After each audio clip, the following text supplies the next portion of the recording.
Chapter 7 of Ice Hearts. Price no object. Snow settled on Ditsy's head, piling up a lump that rose up from her mane and reached the tips of her ears. The mailman, however, barely noticed. When the day had begun, she had occasionally shaken her head to keep the snow from piling up on herself, just as she had done the day before. After several more hours of dealing with the Wendigo, however, it doesn't seem to be the point. Another day had dawned, bright and cold, and with it had come the second half of the negotiations with the Wendigo. A night of rest and warmth allowed Ditsy to fool herself into thinking maybe they could make real progress. But if anything, the talks seemed to be moving even more slowly than the previous day. Tracy and Poussons would sometimes take 20 minutes just to work out the appropriate illusion to transmit to the monster. And while the Wendigo's response were always prompt, they were also always the same. "There will be supervision," snapped Poussons, shaking her head at another scene with the Wendigo had forced into their heads. "The elements and myself will be on hoof in case anything goes wrong for the entire duration of the meeting. That is not open to debate. Convey this thing, Trixie." "I'm trying," Trixie had protested. She was breathing heavily, and a small trail of steam or smoke wafting up from her horn. Several discarded flasks of ether lay scattered around her hose. They had been brought by another Poussons' servants. A retired wonderbolt named Sonic Boom was still one of the fastest mares alive. Normally, Ditsy would have mused on Poussons' seemingly bottomless urge to have famous and special place abnegating her dignity to serve her. But at the moment, she couldn't work out the mental fortitude to care. Her thoughts were interrupted by a long shiver. In vain, she tried to refocus. More important than thinking about Poussons' desires, Ditsy thought, was working out a way to rescue the Vault ponies. She wasn't going to let them languish in that old, withered nag's clutches. "We're not making progress," grumbled Raindrops. "You've been trying the exact same images with the Wendigo for the last hour and a half. If neither of you are going to compromise, then that's that." Trixie turned from the Wendigo, which was still standing on the steps, having remained there for an entire day, and as far as Ditsy could tell, though the night as well, to glare at Raindrops. Before the Pegasus could respond, though, Poussons raised a wing and said, "Danger interrupts us tonight," she sighed. "I'm beginning to think that further negotiations are pointless." "So, are we done?" asked Lyra. Poussons said nothing for several moments. The Wendigo opened its mouth, and the winter storm roared louder, but she didn't seem to notice. "I'm loath," she said at last, "to leave while there's still any chance at all. After all, Ice Heart does want to see his father, and I would hate to deny it to him. Furthermore, Princess Luna has charged us with making every effort to negotiate with this Wendigo, and find some way of safely allowing the two to meet." She glanced up to the sky. "I will not have it said that I neglected my duty to my sovereign." Dizzy's ears twitched at that. A small smell of snow tumbled off of them. Did Luna, she wondered, think Poussons might try to sabotage the negotiations in order to keep a firmer hold on Ice Heart? On another wing, if the Wendigo will not relent to a reasonable safety precautions, the further discussions are indeed unnecessary. Dizzy thought she heard a trace, just a hint, of relief in the Vice-Stream's voice, so she couldn't be sure in their imagination. "I must admit, I have no further ideas on how to convince this monster when he will simply not hand over a precious foal for it to do as it pleases." She turned to Trixie. "Dame, do you have any suggestions?" Dizzy tilted her head as she looked at the monster. "Yes," she finally said. "He really wants to see his son. So we convince him that we're going to leave. Then this is his last chance. Maybe he'll come around. Do you mind if I try to convince him, Vice-Stream?" Poussons looked puzzled, but she moved back a few steps and nodded. "You may, Dame." Frowning, Ditsy glanced at the Vice-Stream. It wasn't like her to let Trixie just talk to the Wendigo without approving each message. "Maybe she's convinced Trixie will make a mistake and ruin the negotiations." "Right." Trixie took a few deep breaths, shut her eyes, and blasted a spell from her horn. An image formed on the steps of the vegetation conditions that Poussons and Trixie had specified 2 hours previously. Ice Heart in the center, the Wendigo being permitted to approach, the elements Poussons remaining close by the foal. The lighting of the illusion changed too, with the shadows fantasy if the sun were overhead. Even the snow in the illusion seemed to calmer than the flakes which were buffeting Titsy's cheeks and eyelashes. The Wendigo snarled again, in a voice that sounded like ice cracking on a frozen river. And a moment later, another image forced itself into Titsy's mind. Ice Heart and the Wendigo together on the step, the foal riding on the Wendigo's back. Elma's far to one side, Pusa's not present. Trixie's horn flashed again as the image faded, and the illusion she had just cast reappeared. Then, after a few seconds, she cast again, and another illusion appeared. It was of them, the 7 ponies currently facing the Wendigo. The illusory ponies were dressed identically to the real ones, down to the small details. The stuffing nose poking out Carrot Top's jacket, ridiculously elaborate braids that the Fightstream's mane had been curled up that morning, the glower in Raindrop's eyes. As Ditsy watched, the lighting in the illusion dimmed down, as if night were coming. The illusory ponies turned and walked away. The light brightened a few moments later, indicative of a new brand day, but the ponies did not return. Interesting, said Shirley. I guess it's hard to convey. We'll go and never come back when all you can use are images, isn't it? When the Wendigo didn't respond, Trixie darkened and lighted the illusion several more times, as it simulated the passing of many more days. The ponies, however, remained absent. Alright, she said. You've got to understand that. Come on! The Wendigo reared back on its hind legs, slid down the step. A huge mound of snow blasted up into the air, spreading out in a fakely dome-like shape as it rose. The elements yelped, and even Poussin slipped on nerve. Trixie, she snapped. This was not the reaction I was expecting. Sorry, Trixie said. I don't know what... She trailed off as some of the snow began to hang in the air. A particle cloud of innumerable tiny dots was twinkling in snow in the snowy afternoon like mirrors. The Wendigo on the other side gave what looked like a contemptuous snort and shoved one hoof into the snow cloud. The weird inner light in its body dimmed slightly, and the cloud glowed an unearthly bluish light, again reflecting off the snow in a confusing haze. Let, said Trixie. Tissy shared the confusion. The dome looked alien, with impossible geometries. The snowflakes kept moving and twirling in the air, though they stubbornly refused to descend, and the dome was therefore continually contorting into knots and contours never before found on any equestrian structure. The area beneath it was lit, with a glow similar to the aurora borealis. Some pony help? Carrot Top coughed. I think he thinks you told him where I found a dog, so he's making it light so we could stay and negotiate with him forever. Raindrops tried to look at her. How did you get that? Carrot Top bluffed. Isn't it obvious? Trixie frowned, having a sudden image of their frozen bodies standing still all eternity before the Wendigo. Trixie, fix this! I'm working on it! Said Trixie. She cast the illusion again, showed the ponies leaving, then showed the planetary bodies moving in the sky above them. The sun and moon chased each other dozens of times in days, melting into nights in a blur. Yet the ponies still did not return. The snow in the illusion tapered off and began to melt, visually revealing the hard frozen ground of Russian steppe as the seasons changed, and there were still no ponies to meet the Wendigo. Finally, they all faded away. Illusory ponies had not returned once after leaving. The Wendigo gave them what looked like a long, searching look, then struck a hoof down again. The dome collapsed, almost burying the elements in a tidal wave of white powder. Ditsy managed to seal her face in snow, and when her vision was clear, she saw the Wendigo staring at them as before. I don't think you like that. Hopefully, at least he understood it. Trixie brought back the first illusion, the one of Ice Heart, the Wendigo, and the adult ponies at various positions on the step. You get that? She called, this is your last chance, okay? The Wendigo said nothing, as it stared, glaring at them. Princess coughed. A notable effort, Dame Trixie. But unfortunately, it appears that the Wendigo is not interested. I have made my decision. These negotiations are over. The Wendigo refuses to allow us to ensure the safety of Ice Heart in any scenario, and so the two will not be meeting. Trixie said nothing. Postons began to walk back.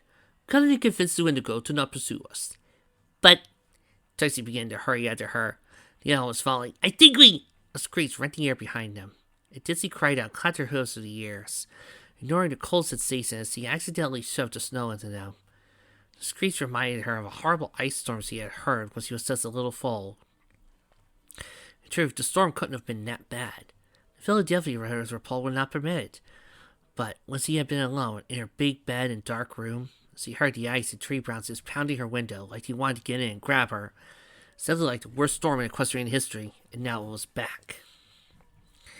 Turning her heart, Dizzy saw the Wendigo. It seemed to have grown, somehow, standing in the middle of the step. "Elements?" she demanded the others. "Now?" "Wait!" said Lyra, who sounded just as sick as Dizzy. "Girls, let's..." Then another image in Dizzy's mind. See one that Trixie had created, the one with the Wendigo and Ice Heart, meeting under supervision, and now the Wendigo was sending it. "Is that a yes?" asked Raindrops. "I think so," Carrot Top said, nodding, though her voice was quivering. "It feels like yes to me." Dizzy looked over to Trixie, who was talking to Poussance in a low voice. After a few moments, the voice ring into her head. "Very well done, Trixie. Convey to the Wendigo that Ice Heart will be brought to you at noon tomorrow, and that any hostile action on this part, for any reason, will be met with the use of the elements." She turned. "Let us return to the hotel.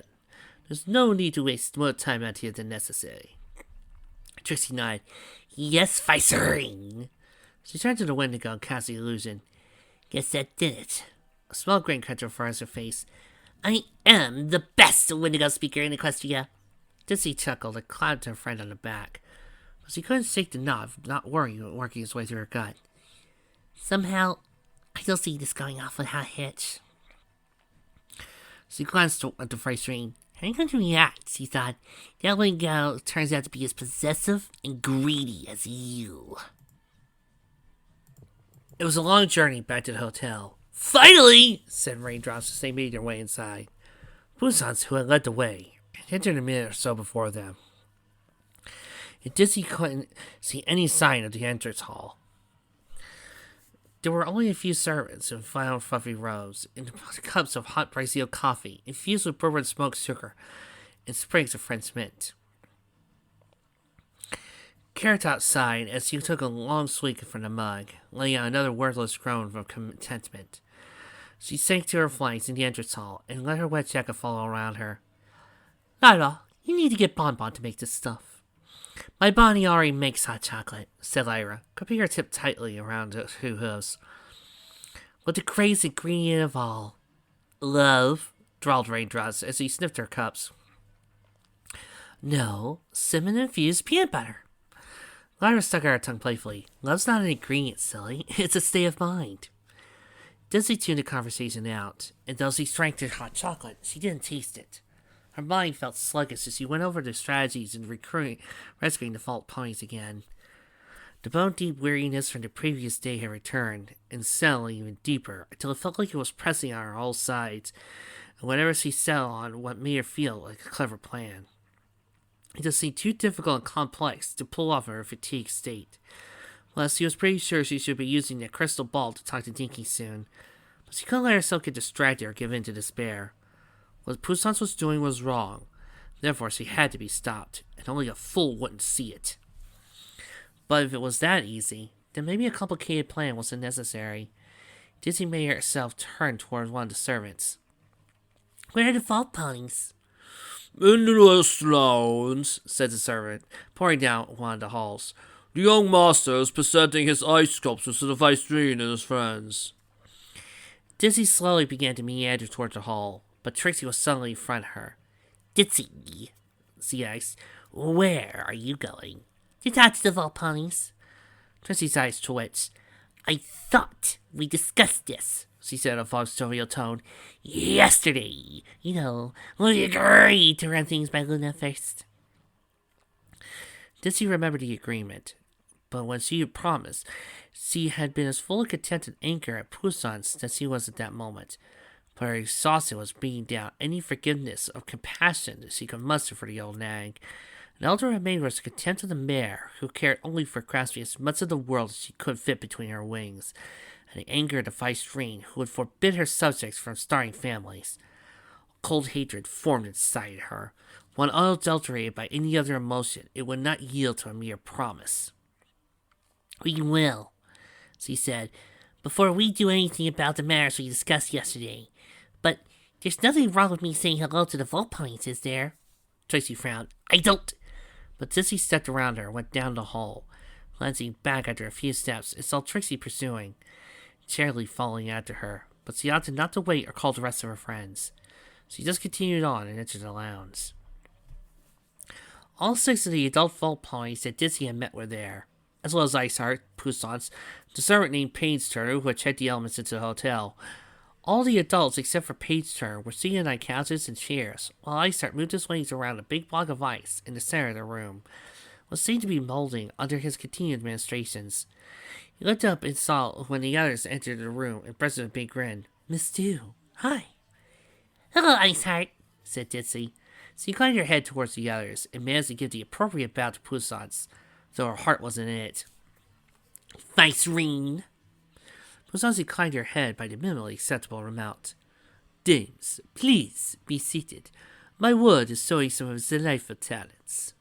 Dizzy moved a step further into the room as she felt pressure on her back leg. Turning, she saw that Trixie had grabbed her telekinesis was sinking her head. Ditsy, she began to whisper. The young man turned and moved close to Trixie. You're my friend, she whispered. I need you to support me on this. She was silent for a moment, unable to find a way to express how vile she found the very concept of vault to be. Please. Trixie hesitated a moment longer, but she looked into the fire burning in Dizzy's eyes. She slowly acquiesced into a nod. Behind her, Charlie gave a more enthusiastic nod, and a wink besides. Dizzy returned her focus to Ice Heart and the others. Later, wandering eyes stripped until it was vaguely pointed in the direction of Poussance. Thank you, she said. I would love to see Ice Heart's art. Poussance waited at a chair, and in a moment's Page Turner rushed over, fluffed it, laid down a thick blanket, and put a dish with a variety of snacks on the armrest. Aye, said Vice-Reen, and pleased to hear it. Sitting down, Dizzy watched Ice Heart for a few moments as he worked. The sculpture was crude and blocking in places, obviously crafted by an untrained hoof. But even so, it was soon clear to Dizzy what the intention was. The top of the block was mostly cut down, except for some roughly spherical bits, supported by thin columns of ice. The sheer faces of the rest of the block were worked to something more curved, like a tent. One side had thin edges melted into them that looked like door flaps.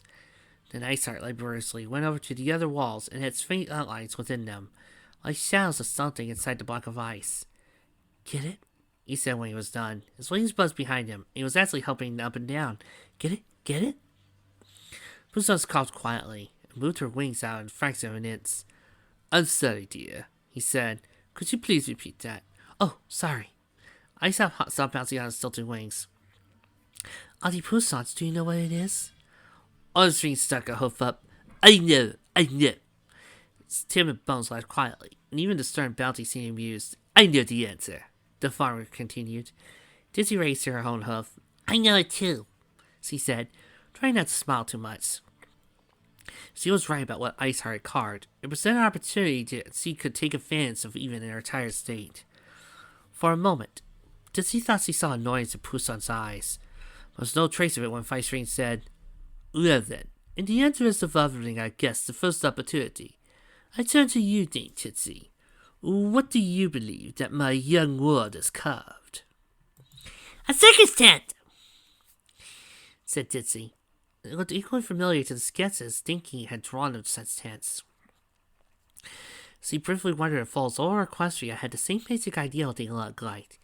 With balloons on top, and playing of ponies eating popcorn and candy, and playing all kinds of fun games. Yes, Ice Heart's grin was almost blinding, especially with his icy reflective teeth. That's it, you got it! Volume, dear, said Poussance. Ditsy ignored this. It's very good, she said. Have you seen main circus tents before? 2 or 3, said Ice Heart. My mom took me to one once. It was great. A wistful smile crept over his face, only soon to vanish. And I saw a couple after I left my cousins, but I couldn't go into them. Well then, said Poussance, if you don't mind me saying so, I think, upon our return to the vault, we ought to have a proper circus for you, Ice Heart. We'll have the biggest tent in all Equestria, and the best consistence and the grandest games. He curved her mouth into what Dizzy supposed could be called a smile. Would you like that, dear? Awesome, said Ice Heart before catching himself. Awesome. Thank you, Auntie. I thought that no pony but vault ponies could enter the vault though, mused Ditsy. Where will you get the clowns and the other entertainers? Pusson's frowned as she looked at Ditsy. Ice Heart's fence, she said, and my trusted employees are more than capable of staffing a circus tent. But it won't be the same as a real one, said Ditsy. Does you want to go to a real circus, Ice Heart? One with real clowns, real performers, and hundreds of other ponies who might become your friends? Ice Heart blanched. But I don't want to meet other ponies, he said. If my amulet fell off, they run away, or they make me run away. Not necessarily, said Ditsy. In fact, all you can meet new friends and... Pusan sweat the wing up, and despite her distaste for the bear, Ditsy felt her words die in her throat. There was something about Pusan's that was, for lack of a better word, imposing. Dame Ditsy, said Pusan in a tone of voice that was too pleasant for Ditsy's liking. Are you proposing that Ice Heart and his friends should leave the vault? Okay, that's it. Pusan, you've gotten on my last nerve. I'm calling in the big guns.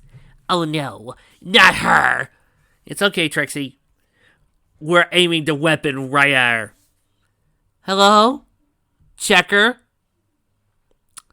I have a vice-ring here who thinks she's better than you. Ooh.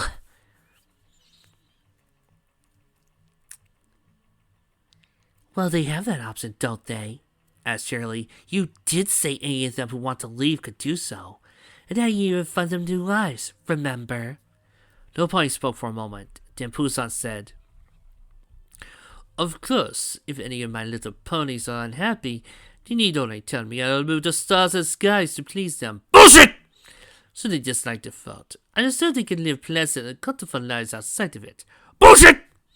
Her voice grew pensive. Of course, I do find it hard to imagine any environment outside the vault which has anything the vault lacks. Did you have a particular location in mind, Dame Ditsy? You know, honey, all I'm hearing about your bragging is a lot of hoopla! Thank you. Oh, wait a minute, protested Orange Dream.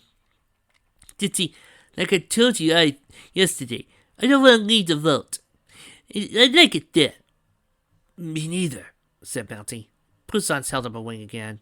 Now, it's good to be open-minded, isn't it? She smiled at Fault Ponies. If Dame Ditsy believes she knows of some location which would be even more suitable than your current homes, I encourage her to tell us. After all, she does know some wondrous place for you to live. You should know about it, so that you could choose for yourselves whether it is preferable to your current lives. My desire being for your happiness. I would hate to see you languishing in my care if you could be living happier, more protective lives elsewhere. She turned back to Ditsy. Dame Ditsy, I promise you can indeed provide me a better home for these ponies. I'll reward you capriciously. And so, where do you think they should live? Ditsy let a smile across her muzzle. Ponyville. Ponyville?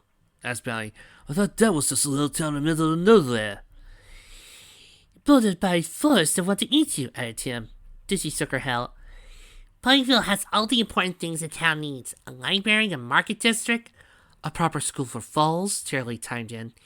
But at the same time, it's a little enough that's easy to be secluded away for a while, say you want to work on an art project. Dizzy's smile grew. So you'd be able to work on your projects all day if you wanted, go to a restaurant or by the pond, meet some friends for dinner, conversation, and... Fonson held her wing. Dame Ditsy, please forgive my interruption, but I must ask, exactly what sort of access to art supplies do Ponyville residents have? Anything could be shipped in by train, said Ditsy. She was sensitive apart, knowing that Pusans would likely have her beat on this issue. But she still had to make a good showing, and besides, she felt like she had a trump card that would sweep away the artists in the group once she got there. In fact, there's a fellow in our town who loves pottery, and he wants a special clay that's all he dug up in the Griffin Kingdoms for her birthday. Her family was able to get it in less than a week, for clear across the continent. She looked at Silver Sculptress. If it exists in Equestria, you can get it at Ponyville. A week? Silver snorted. Every special material I've wanted arrived in 3 days or less. It could... She said less than a week, baby. Don't go putting words in her mouth. She said less than. That could be anything from 1 to 3 days or 1 to 4 days. Nice try, hon, but never mess with an English major. Including the ones that weren't able to tell the public. When I need a Cavalier limestone studded with specs, it reached me within 12 hours. She shook her head. The muse of a true artist is fickle, Ditsy. We can't wait a week. Less than, if we don't strike while the iron's high, it's going. Ditsy saw Poussin setting back with a satisfied look on her face. So she steeled herself and began her next move. It's just a price might take longer to get, the mailman began. A customer, tagged in Poussins. Unless Polyfield also has preferred customers with whom the materials desires will grant reduced prices. Ditsy shrugged, but don't forget, you'd be able to create whatever you wanted. We could do that now, said Tim. That's kind of the point, actually. Can you really? Asked Ditsy. Your books are popular, aren't they, Tim, if you look to Ansel? Tim slowly nodded. Sure, but what does that have to do with anything? Well, said Ditsy, what if you wanted to write a story that collapsed with Price-Ring Poussin's politics when that caused problems? The writer looked baffled. I don't write political tracks, he said. Good boy! I like you. And honestly, I don't even know what the Price-Ring policies are. I do, chimed in cheerily. Vice-Ring, aren't you founding a series of straight roads orifices in your provinces? When Poussins nodded, the teacher continued and said, Well, what if you wanted to write a novel in which a private charity was shown to be better than government welfare? Maybe you described a hero that was adopted or raised in a private institution. Or as a backdrop, you write about an orphanage that's shut down due to poor service and lack of funds. If your products are popular, that could really influence the zeitgeist. Right, Tracy said, though with obvious reluctance. Like a T.L. Sinclair's The Jungle. This is a novel about unhygienic agricultural practices. It was so popular that Frederick had to completely revamp how they harvested apples and pears. She was silent for a moment. So, anyways, think about that. Now, who wants to talk about how the new bourbon brewery in New Orleans, your book's conflicted with Vice-Ring's politics. Tim, interjected Ditsy, will you feel pressured not to write them? Tracy quietly put a forehook to her forehead. I would never. You know, I feel bad for Trixie here. I mean, first I was a little bit miffed about what she was thinking. Then I realized she's right. If they're not careful, Poussins could find a way to turn it all on them and could find a way to easily manipulate things and ruin whatever plans they've got. It might even make it worse for the Volt Ponies. They need to be smart, and this is not being smart. I would never, said Poussins, seek to censor my artists in any way. If they elect to write or create something which causes me political difficulty, that is the price I'm willing to pay in order for my little ponies be able to follow their passions. Bullshit! Granted, you wouldn't restrict them outright, drawled Charlie, but aren't you concerned they feel like they shouldn't create certain things either way? I mean, you just told us in great detail how much they love you. It's hard to write or draw something when you know a pony wouldn't love it. Especially when that pony creates your every desire. So Sculptor snorted, that's only a problem if we were going to make things the Vice-Ring wouldn't like. But why do we do that? My art, all art reflects the truth. And the truth is, Vice-Ring is a generous and noble pony who's taken us in and given us homes. We would never want to create something that would falsely assert something bad about the Vice-Ring and her policies. Oh, you poor sweet child. Even if there was some conditions he couldn't say anything bad about Vice-Ring, we would never want to anyway. Ditsy looked into Poussins' eyes. Yet, that's still a condition, is it not? She said, calling the Vice-Ring for previous day. Even you never expected to be invoked. Poussins frowned, though Ditsy saw she had a spark of respect in her eyes. And claimed they're free to indulge themselves in their art, as he thought. But now I'm not really free. Not in that guilty cage. You just hand the bars, but I'll expose them and... Oh, beg your pardon, says Dream Dreams. I'm not sure of a fool how Ponyville would be different. He says it's hard to make art critiquing ponies you love, but you all seem to have loved ones in Ponyville. So wouldn't moving there be simply exchanging the inability to critique in one pony, the fight stream for many more? It's not the same, said Charlie, because we love her more. No, Said Ditsy too harshly. because you're not as tightly bound to them as her. No pony in Ponyville could be directly responsible for feeding, clothing, and sheltering you by themselves. You could criticize and critique a pony who, without worrying about offending the pony who provides everything for you.